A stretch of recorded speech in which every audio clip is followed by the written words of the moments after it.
Hi everyone, my name is Kelly and welcome to my channel, which is called Be You. Which is kind of funny. You think being yourself is something that is so easy, but a lot of people find it kind of challenging and also kind of more of not really sure who they are. So how can you be you if you don't even know where to begin? Um, so tonight's talk is going to be about remote healing. And it's been a little bit since I've done the videos, but I should be getting back into doing more videos. I'm going to shoot for maybe every other day or something like that. So topic of today, remote healing. So in some of my videos, I've talked about remote healing. I've also said that is something that I can do. So let's just start off with some basic questions. On like one question is, can anyone receive remote healing? And the answer to that, of course, is yes. Remote healing is basically it's remotely. So I can be here at my home, and you can be at your home or wherever you want to be, as long if it's like a safe place. You don't want to do remote healing while you're driving, stuff like that. You want to be pretty centered and very relaxed to do remote healing or to even receive it, basically. So that's pretty much that in a nutshell. You can do whatever healing that you want. Like if you're into crystals, you can do remote crystals. The basic thing that you need to do, let's say that you want to get into doing remote healing on other people. So the very first thing that you want to do is always clear your mind, clear your body. That way you can invite your intuition in, and you can really in tune to that person. Okay. One thing you can do, like I said, it really depends on what you prefer. But to get my mind into it, I have singing bowls. Here's one right here. I played this little guy a few weeks ago, so I'll play him just a little bit, in a little bit, just so you can hear that sound. But if you are into crystals, there can be certain crystals that can basically open your third eye up, which of course is located right here, so you can receive. And the biggest thing is really you have to trust what you're getting, right? That's the biggest thing of being any type of healer. Or if you don't like the word healer, any type of, like, when you're trying to help somebody on their journey, that's the biggest thing, is knowing who you are and believing in the messages that are coming, and don't second guess yourself. So with that being said, I do a lot of different things. And I can do remote healing basically on anything that I offer. Let's say if you're into tarot, right? Easiest thing you would do is do like a Zoom video or some type of video with the person, so they can see your cards. I've done the Facebook Messenger. I've done tarot card readings through that.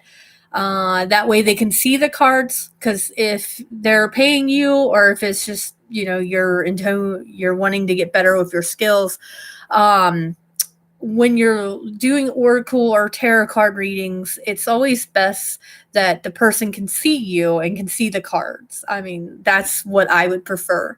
If they don't, that's great. You can just easily talk to them over the phone. And here brings up my next point here. You do not need to have face-to-face. You don't need to do Zoom or anything like that where you see that person. It can literally be over the phone. Perfect example, my one healing, which is it's kind of like Reiki, but it's the what is it called? Integrated energy therapy. That one is putting your hands on the body. So of course, if the body wasn't here, and there's some people who do not like to be touched, and you don't need to touch them to do this. You're just going to get in tune to that person's energy. So you can ask, well, how do I get in tune to that person? Well, it kind of starts with a name. Like, I can in tune to anyone with just knowing their very first name. But again, this is a skill that I've been working on for many, many years. So you basically want to in tune to their energy. And let's just stick with one. Let's say you're doing crystals. They're all over my desk. So let's say you're doing crystal healing on somebody. You're going to do it remotely. So let's see here. Here's my little moon skull. You guys know, if you've seen any of my videos, you realize that I am into skulls. So he's a tiny guy. I don't know if you can see his beautiful color in him. Probably not, but oh yeah, you see like that little, yeah.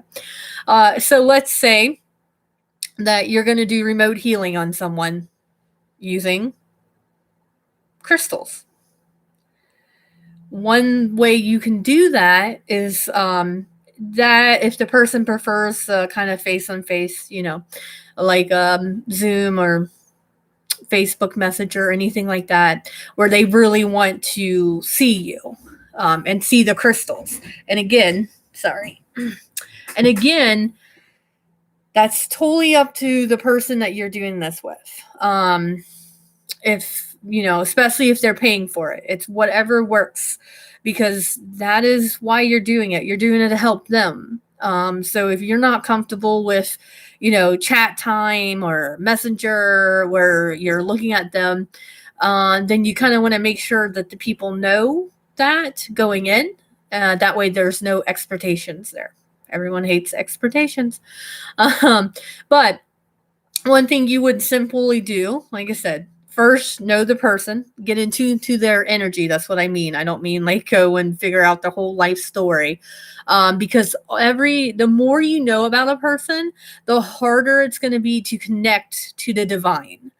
And the reason is because you're going to second guess what's coming, because it's like, nah, I know that person.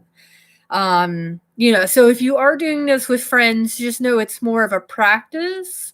But if you're literally doing this with clients, you definitely do not want them giving you their life story, because that will muddy the waters and you're second guess or link a lot of things that maybe don't need to be linked. So what do I mean by that? Let's just say someone wants to do a remote healing with you. They just lost a family member that they are very close to. Now, because you know that they just lost a family member, you're going to be probably more in tune to trying to pick up information about that specific person, and you might misread what's actually coming. That's why don't ever overthink it. Whatever comes, just say it, even if it makes no sense. There's been many times in some of my readings that I have no clue why I'm saying what I'm saying, and I'm like, I do not know what this really means, because it's not for me. It's for the client. Okay? So we're going to just use him as an example. So let's say you have your practitioner, you just started, you're a little nervous, but you have your very first client. And it's great because this is a very first paid client. That's the best kind, right?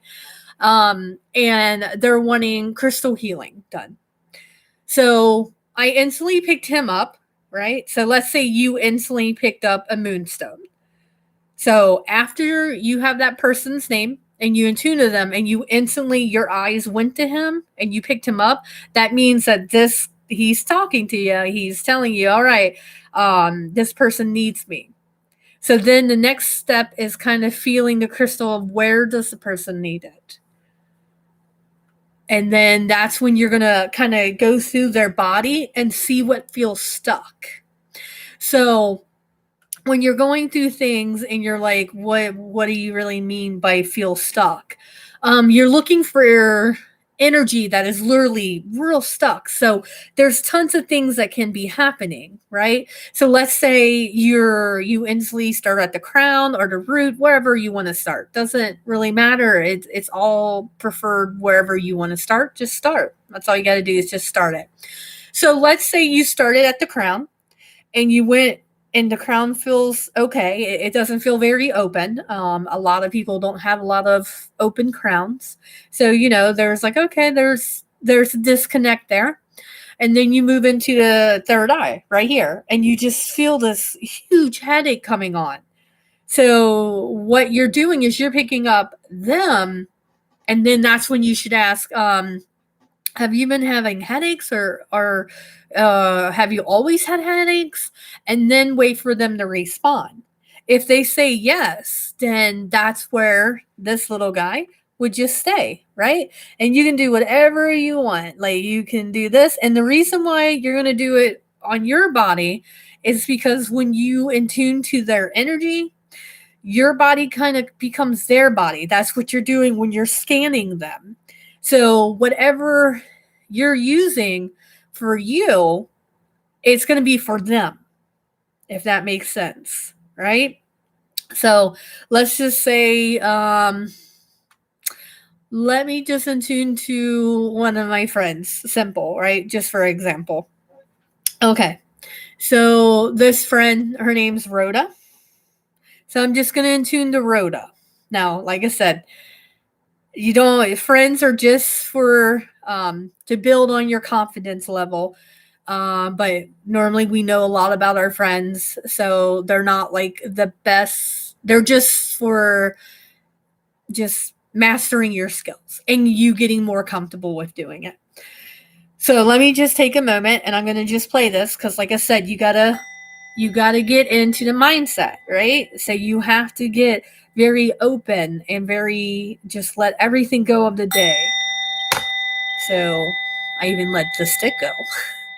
So you just want to, and because the more you keep doing this, the more you make a daily practice, you really know when your body feels very relaxed. And that's what you want because that's how you're going to receive messages the easiest is a very relaxed body. That does not mean that you cannot receive messages if you're not relaxed. You can always receive messages. This just makes it easier. Okay.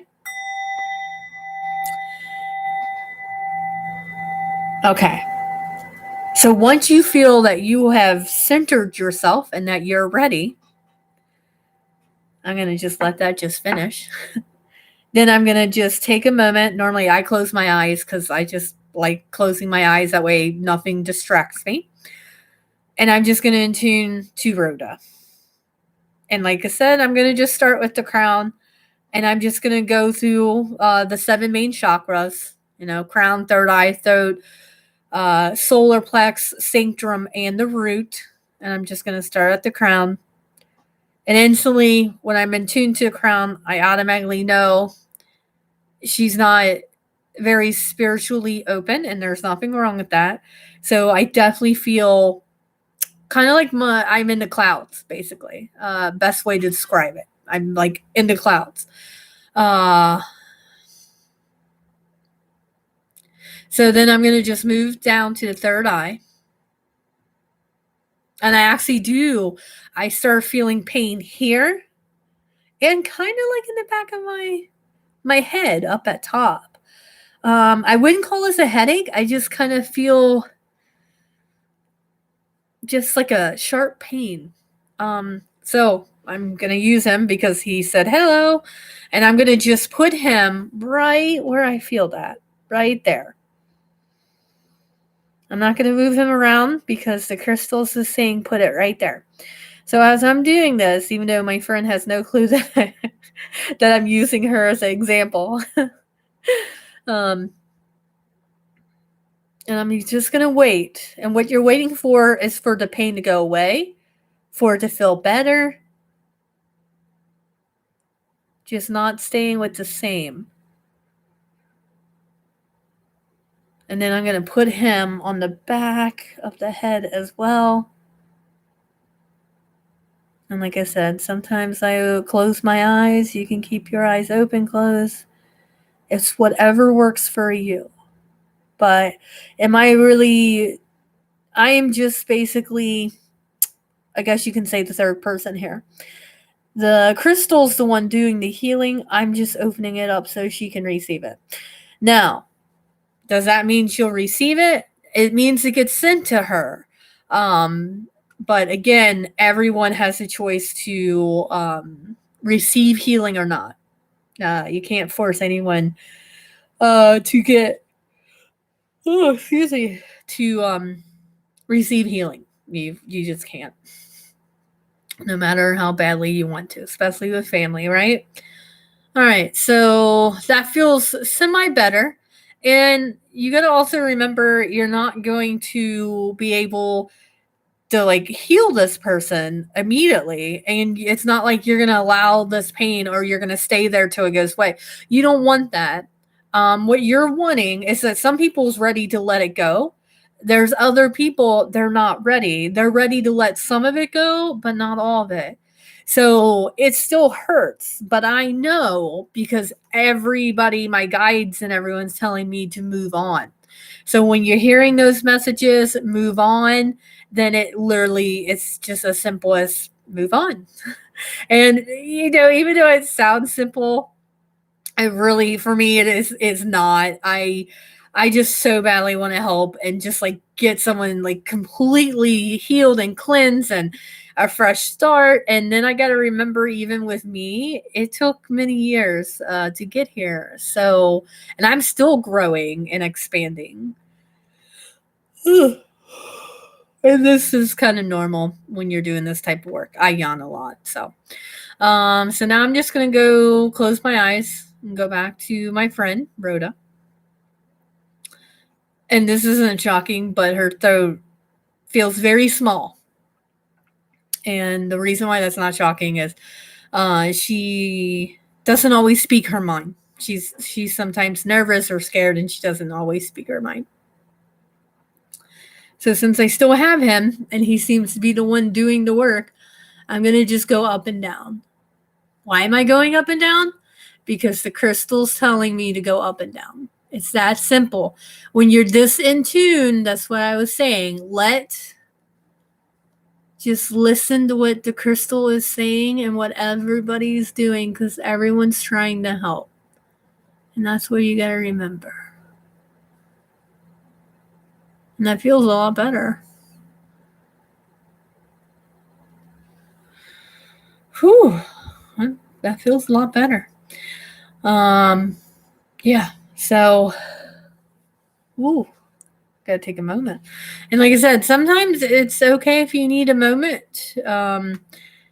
It's perfectly okay. So there's no wrong way of doing this. There's no right way of doing this. Basically, you just gotta go and go with the flow. And I'm not going to finish all the chakras here. I just wanted to kind of, she's been coming to mind. So I'm like, well, let me just use her as an example. But yeah, so remote healing, it's basically that in a nutshell. Same rules apply if the person was right in front of you. You want your mind open. You want to be able to receive all messages from the divine. And that's that. And who can do this? Everyone. Who can receive remote healing? Everyone. We're all connected to the divine. That's what you got to remember. All of us have a soul, just living a human experience. So the connection to the divine would be our souls all connected and knowing that we're all from one source. It's our essences / ego that tells us differently. So, yeah, I'm going to actually wrap this up. That's kind of what I wanted to do today. Was I'm going to put him down. Was just kind of coming, I talk about remote healing, and I just wanted to give kind of like a description of what it is. It's kind of exactly what it sounds like. And as always, if you're wanting to reach out for healing, Then my email is musardk05@gmail.com. Don't know why I want to keep saying Hotmail, but gmail.com. And I hope you guys like this video. If you find anyone that's kind of wanting to get into remote healing or wanting to get remote healing done, or if you know anyone that's really nervous but really wants healing, remote healing would probably be the best for them because they don't have to see them face to face. They don't have to feel vulnerable. And that's a big thing when it comes to healing. It's that vulnerability. So just share with like-minded people, share with people that you believe can get a good use out of this. My upcoming video will actually be tomorrow. And here comes what it's about. I'll give you a little spoiler alert. I am actually going to go to a cemetery. There's always a lot of spirits stuck at cemeteries. So there's this one that's close to me that I have not been in for a few years. And then I went there literally when it was raining like last week to do some healing for myself with my son. So with that being said, I actually got some you guys, it's called Ghost Scare. I don't really like the name, but that's fine. And I'm going to take that to the cemetery and I'm going to turn it on and I'm going to just do an experiment with that. And I am actually going to videotape it and then I will post it later on tomorrow. But that is what I'm doing tomorrow morning. So, you all have a good night, and I will see you guys tomorrow. Bye.